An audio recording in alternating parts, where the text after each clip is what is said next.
अकाल मृत्यु एक दर्द भरी कहानी। रात के सन्नाटे में उस आदमी की आवाज दूर दूर तक सुनाई दे रही थी।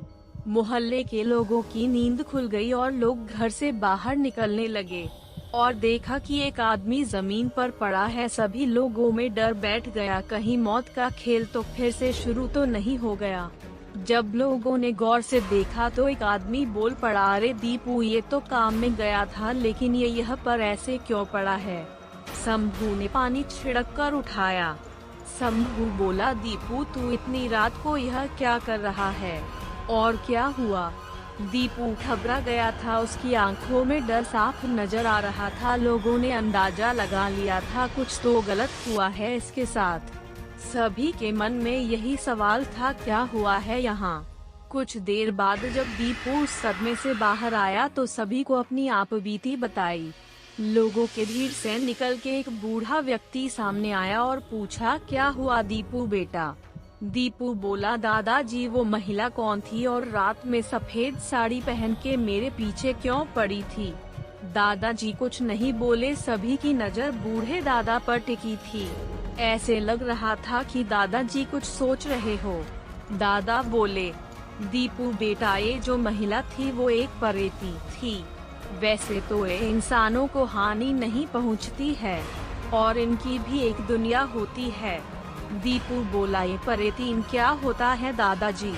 दादाजी बोले, परेतीन दो तरह से होते हैं, एक अच्छी और एक बुरी। आमतौर पर परेतीन अच्छी ही होती है, जैसे कोई सामान्य महिला होती है वैसे ही, लेकिन इनके पास शक्तियाँ होती है।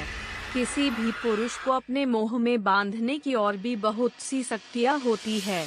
ये एक सामान्य महिला से कई गुना सुंदर मनमोहक होती है, जैसे कोई स्वर्ग की अप्सरा हो। इनकी कामुक बदन को अगर कोई इन्हें एक बार देख ले तो उसके मोह जाल में फंस जाता है।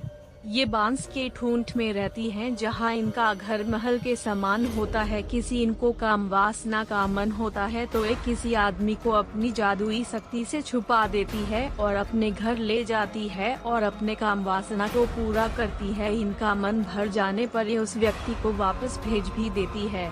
जितने दिन वह उस पुरुष के साथ रहती है उतने दिन तक वो उस व्यक्ति की सेवा भी करती है, स्वादिष्ट खिलाती है, जैसे एक पत्नी अपने पति की सेवा करती है, ठीक वैसे ही।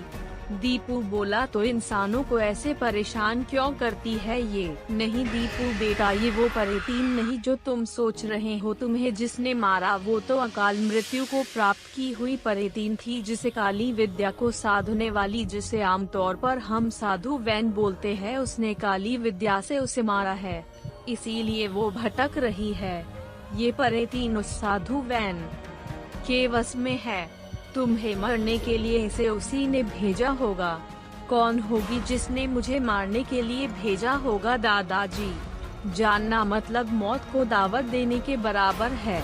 आखिर कौन है वह साधु वैन जिसने दीपू को मारना चाहती है? जानने के लिए सुनते रहिए अकाल मृत्यु एक दर्द भरी कहानी।